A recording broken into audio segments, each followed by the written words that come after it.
हमारा जो जीवन होता है, हमारा जो संसार में हम लोग जब जीते हैं, इस जीवन में बहुत सारे विपत्ति आते हैं, बहुत सारे दुख आते हैं, बहुत सारे जो होते हैं तकलीफ़ आते हैं। इस जीवन में इतना दुख आता है, इतना तकलीफ़ आता है, इतना सारा विपत्ति आता है, हर किसी के जीवन में आता है। ऐसा नहीं है कि किसी के जीवन में ऐसा ना हो कि नहीं आता होगा, लेकिन हर किसी के जीवन में क्या होता है। तो मेरे दोस्त, इस दुनिया में बहुत सारे ऐसे विश्वासी हैं जो उस विपत्ति के घड़ी में उनका जो विश्वास है वो कम हो जाता है।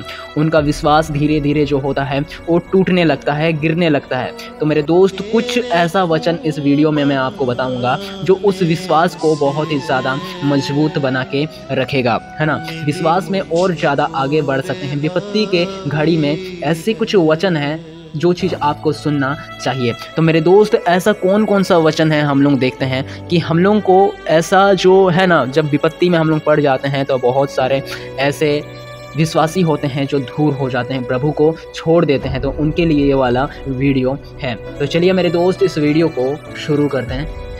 तेरे चरणों से लिपट जाते हैं, चल तेरे इश्क में पड़ जाते हैं। भजन संहिता 34:17 से लेकर 18। धर्मी दुहाई देते हैं और यहोवा सुनता है और उनको सब विपत्तियों से छुड़ाता है। यहोवा टूटे मन वालों के समीप रहता है और पीसे हुओं का उद्धार करता है। क्या कहता है? यहोवा जो है पीसे हुओं का उद्धार करता है। धर्मी लोग जो है ना दोस्त, धर्मी लोग दुहाई देते हैं। परमेश्वर का वचन इस प्रकार कहता है कि तुम अधर्मी नहीं बल्कि धर्मी बनो। क्या कहता है? अधर्मी नहीं बल्कि तुम धर्मी बनो। तुम धार्मिकता का खोज करो तो प्रभु जो है, परमेश्वर जो है, तुम्हें हर एक जो चीज़ तुम्हें चाहिए, हर एक चीज़ देगा। शारीरिक हर एक वस्तु तुम्हें देगा। लेकिन तुमको क्या करना है? तुमको धार्मिकता का खोज करना है ना। क्या कहता है? तुम धर्मी नहीं, तुम अधर्मी नहीं बल्कि धर्मी बनो। क्यों? क्योंकि जो धर्मी लोग होते हैं ना, धर्मी लोग दुहाई देते हैं, और जो अधर्मी लोग होते हैं जिनका विश्वास जो है डगबगाने लगता है, वो लोग क्या कहते हैं? वो लोग अपने समझ का सहारा लेता है। परमेश्वर का वचन कहता है कि तुम अपनी समझ का सहारा ना लेना, वरन क्या है? वरन तुम अपने संपूर्ण मन से यहोवा पर भरोसा रखना, है ना, ये वचन कहता है। लेकिन बहुत सारे लोग ऐसे होते हैं जो क्या करते हैं ना, उनका जो विश्वास होता है वो डगमगाने लगता है। क्या होता है? डगमगाने लगते हैं, इधर उधर ताकने लगते हैं। वचन कहता है कि तुम इधर उधर मत ताको, क्योंकि तुम्हारा परमेश्वर तुम्हारे साथ है। क्या कहता है? तुम धर्मी बनो। क्यों? क्योंकि धर्मी लोग दुहाई देते हैं। सबसे पहले जितना भी बड़ा विपत्ति हमारे जीवन में आता है तो धर्मी लोग क्या करते हैं? सबसे पहले जो है पहला स्थान हम लोग प्रभु को देते हैं। जो धर्मी होते हैं वो लोग पहला स्थान प्रभु को देते हैं और पूछते हैं कि क्या करना चाहिए, क्या नहीं करना चाहिए। लेकिन जो बहुत ही कमज़ोर होते हैं, जो विश्वासी बहुत ही ज़्यादा कमज़ोर होते हैं, वे लोग क्या करते हैं? वे लोग ये करते हैं ना कि वो लोग अपने जीवन में अपने समझ का सहारा लेते हैं। वो लोग प्रभु से पहले नहीं पूछते हैं कि क्या करना चाहिए, क्या नहीं करना चाहिए। वो लोग अपने दिमाग का सहारा लेते हैं, वो लोग अपने समझ का सहारा लेते हैं और प्रभु से नहीं पूछते। लेकिन परमेश्वर का वचन कहता है कि धर्मी बनो, क्योंकि धर्मी लोग जो है दुहाई देते हैं। ये परमेश्वर का वचन कहता है। लेकिन अविश्वास के कारण, विश्वास वो लोगों का कमज़ोर होने के कारण वो लोग अपने बुद्धि, अपनी समझ का सहारा लेते हैं। जो परमेश्वर का वचन कहता है कि तुम अपने समझ का सहारा जो है ना लेना। हाँ मेरे दोस्त, हमें धर्मी बनना है, ना कि अधर्मी बनना है। और धर्मी हम लोग किस प्रकार बनेंगे, आगे हम लोग इस वीडियो में जानेंगे। परमेश्वर का वचन कहता है कि धर्मी दुहाई देते हैं, इसीलिए हमें धर्मी बनना है। हमें विपत्ति के घड़ी में क्या करना है? यदि हम लोग धर्मी होंगे तो जितना भी बड़ा विपत्ति क्यों ना हमारे जीवन में है, तो सबसे पहले हम लोग प्रभु को याद करेंगे और दुहाई देंगे, और परमेश्वर जो है हमारा उस दुहाई को सुनेगा। इसीलिए हमें धर्मी बनना है, ना कि अधर्मी। हम लोग उस एक ऐसा चीज़ में अटके नहीं रहेंगे जो चीज़ें डगमगाएगा। हम लोगों का विश्वास अटूट होना चाहिए, है ना। हम लोगों का विश्वास जो है डगमगाना नहीं चाहिए। क्या है? हम लोगों को धर्मी बनना है, और यहोवा जो है उनकी सुनता है और उनको सब विपत्तियों से छुड़ाता है।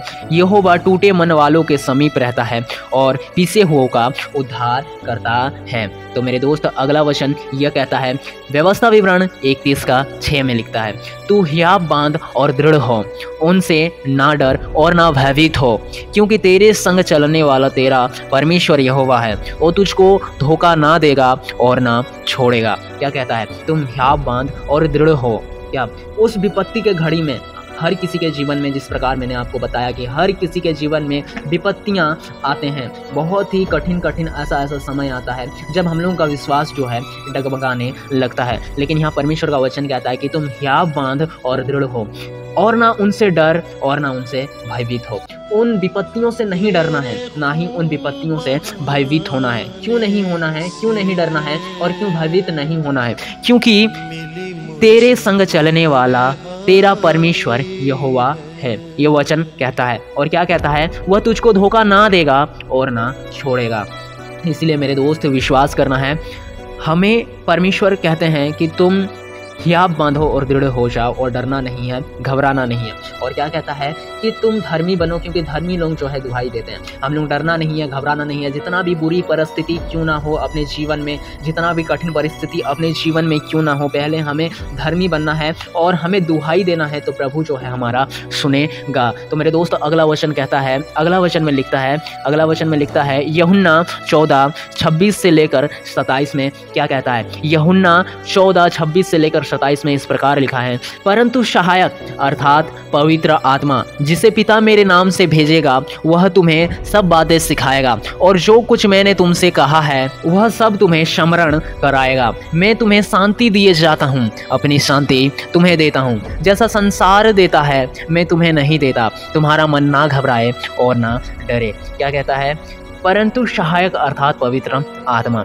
यीशु मसीह ने अपने चेलों से एक बार कहा था कि कुछ समय के लिए मैं तुम्हारे पास हूँ और कुछ ही पल में मैं तुम्हारे पास नहीं रहूँगा। लेकिन वहाँ के जो प्रभु यीशु मसीह के जो शिष्य लोग थे, ये बात को नहीं समझ पाए, क्योंकि प्रभु यीशु मसीह का वो समय जो है अंतिम समय आ पहुँचा था। यीशु मसीह ने इसीलिए अपने शिष्यों से कहा कि कुछ ही क्षण के लिए मैं तुम्हारे पास हूँ और कुछ ही क्षण में मैं तुम्हारे पास जो है नहीं रहूँगा। तो मेरे दोस्त, यीशु मसीह ने एक बात कहा था कि मैं जब जाऊंगा तो तुम्हारे लिए सहायक भेजूंगा, जिसे पिता मेरे नाम से भेजेगा। अर्थात सहायक अर्थात क्या है? पवित्र आत्मा भेजेगा। और क्या कहता है? वह तुम्हें सब बातें सिखाएगा। वो जो सहायक होगा वो तुम्हें सब बातें सिखाएगा। क्या कहता है? देखिए मेरे दोस्त, आप जब बुरी परिस्थिति में होते हो ना, विपत्ति के घड़ी में होते हो, तो वो सहायक जो होता है ना, सबसे पहले आपके अंदर में वो सहायक अर्थात पवित्र आत्मा होगा, तो वो आपकी अगुवाई करता है कि ऐसा करो या ऐसा नहीं करो। लेकिन हम में से बहुत कोई ऐसे विश्वासी होते हैं जो हमारा विश्वास कमज़ोर होने के कारण हम लोग उस बात को जो है समझ नहीं पाते हैं, है ना। हम लोग उस बात को समझ नहीं पाते हैं और हम लोग दूसरा ही कुछ काम कर लेते हैं। लेकिन पवित्र आत्मा, उस सहायक का ये अगुवाई होता है कि तुम ऐसा मत करो या ऐसा करो। उस बात को हम लोग समझ नहीं पाते हैं। लेकिन बहुत से ऐसे होते हैं, ऐसे विश्वासी होते हैं जिनका अगुवाई होता ही नहीं है, अपने अपने जीवन में अगुवाई ही नहीं होता है। लेकिन कैसे नहीं होता है? जब प्रभु ने कह दिया कि मैं एक सहायक भेजूंगा, तो वो अगुवाई कैसे नहीं होता है? देखिए मेरे दोस्त, परमेश्वर का वचन इस प्रकार कहता है कि तुम्हारा जो देह है, हमारा जो ये शरीर है, देह है, ये पवित्र आत्मा का मंदिर है। तो मेरे दोस्त, हम लोगों को ये पवित्र आत्मा का जो मंदिर है ना, हमेशा अपने प्रभु के वचन और व्यवस्था के अनुसार चलना चाहिए और प्रार्थना में लगे रहना चाहिए, है ना मेरे दोस्त। तो हमारा जो शरीर है ये धुलता है आत्मिक रीति से, ये नहाता है आत्मिक रीति से जब हम लोग प्रार्थना विनती में लगे हुए रहते हैं। और उस घड़ी जब हम लोगों का शरीर साफ होता है, हम लोगों का जो देह होता है, पवित्र आत्मा का जो मंदिर होता है, ये चीज़ साफ होता है, तो वो सहायक, वो पवित्र आत्मा हमारे शरीर में वास करता है और हमारी अगुवाई करता है। लेकिन हमारा शरीर यदि गंदा होगा, हम लोग अपना शरीर को प्रार्थना के द्वारा नहीं धोएंगे, नहीं नहलाएंगे, तो हमारे शरीर में पवित्र आत्मा वास नहीं करेगा और अगुवाई जो है नहीं होगा। जिस प्रकार बहुत से लोगों के जीवन में अगुवाई नहीं होता है, ठीक उसी प्रकार नहीं होगा। लेकिन बहुत किसी के जीवन में अगुवाई होता है ना। लेकिन वो लोगों का विश्वास कमज़ोर होने के कारण वो लोग जो है डगमगा जाते हैं। इसलिए मेरे दोस्त, वो पवित्र आत्मा को हमारे हृदय में वसाना है, हमारे शरीर में वसाना है, और उस पवित्र आत्मा का जो संदेश है, जो अगुवाई है, हम समझ पाए, उतना प्रार्थना में हमें प्रभु से मांगना है। तो प्रभु यीशु मसीह ने कहा कि जो सहायक मैं भेजूंगा वो तुम्हें सब बातें सिखाएगा जो मैंने तुमसे कहा। मेरे दोस्त, अगला वचन में देखते हैं क्या कहता है। यशायाह 41:10 में कहता है, मत डर क्योंकि मैं तेरे संग हूँ, इधर उधर मत ताक क्योंकि मैं तेरा परमेश्वर हूँ। मैं तुझे दृढ़ करूँगा और तेरी सहायता करूँगा, अपनी धर्मी दाहिने हाथ से मैं तुम्हें संभाले रहूँगा। क्या कहता है? मत डरो मैं तुम्हारे संग हूँ। कौन कहता है? यहोवा कहता है कि मत डरो मैं तुम्हारे संग हूँ, इधर उधर मत ताको क्योंकि मैं तेरा परमेश्वर हूँ। देखिए मेरे दोस्त, विपत्तियों के घड़ी में परमेश्वर का वचन कहता है, परमेश्वर का कहना होता है कि मत डरो, ऐसा घड़ी में मत डरा करो और इधर उधर मत ताको। जब मूसा उन लोगों को ले जा रहा था, तब जब मूसा उस पहाड़ी में प्रार्थना करने के लिए चला जाता है तो वहाँ के लोग क्या कहते हैं कि अब मूसा तो नहीं आया, नहीं रहा, अब हमें दिशा कौन दिखाएगा? कोई तो चाहिए ना दिशा दिखाने वाला। तो वे लोग क्या करते हैं, एक मूर्ति बनाते हैं और उन्हें पूजा करने लगते हैं। वो लोग क्या करते हैं, इधर उधर ताकने लगते हैं कि मेरा मार्ग, आगे का मार्ग कौन दिखाएगा, मुझे कौन दिशा दिखाएगा, इधर उधर ताकने लगते हैं। और वो लोग क्या करते हैं, वो लोग ये करते हैं ना, मूर्ति बनाते हैं और पूजने लगते हैं कि ये हमारा देवता है और ये हमें अभी दिशा दिखाएगा। लेकिन परमेश्वर का वचन कहता है कि तुम इधर उधर मत ताको क्योंकि मैं तुम्हारा परमेश्वर हूँ। हाँ मेरे दोस्त, इसीलिए हमें ऐसे घड़ी से नहीं डरना चाहिए, विपत्ति के घड़ी से नहीं डरना चाहिए और इधर उधर नहीं ताकना चाहिए कि किसी को अपना दुख सुनाएंगे तो हल्का हो जाएगा या फिर कोई मेरा मदद कर लेगा, क्योंकि इस जीवन में कोई ऐसा नहीं है और परमेश्वर ही केवल एक ऐसा है जो कहता है मैं तुम्हें दृढ़ करूँगा। ये परमेश्वर कहता है, हालेलुया। और कहता है कि मैं तुम्हें अपने धर्मी दाहिने हाथ से संभाले रखूँगा। मेरे दोस्त, परमेश्वर के ऊपर जो है ना विश्वास रखना है, वो हमें संभालेगा। और विपत्ति का घड़ी जो होता है ना दोस्त, विपत्ति का घड़ी जो होता है वो अच्छा होता है कि हमारे जीवन में विपत्ति का घड़ी आता है, क्योंकि बहुत सारे विश्वासी, में कहा ना, विश्वासी जो होते हैं, बहुत सारे विश्वासी, उनका विश्वास जो होता है कमज़ोर होता है।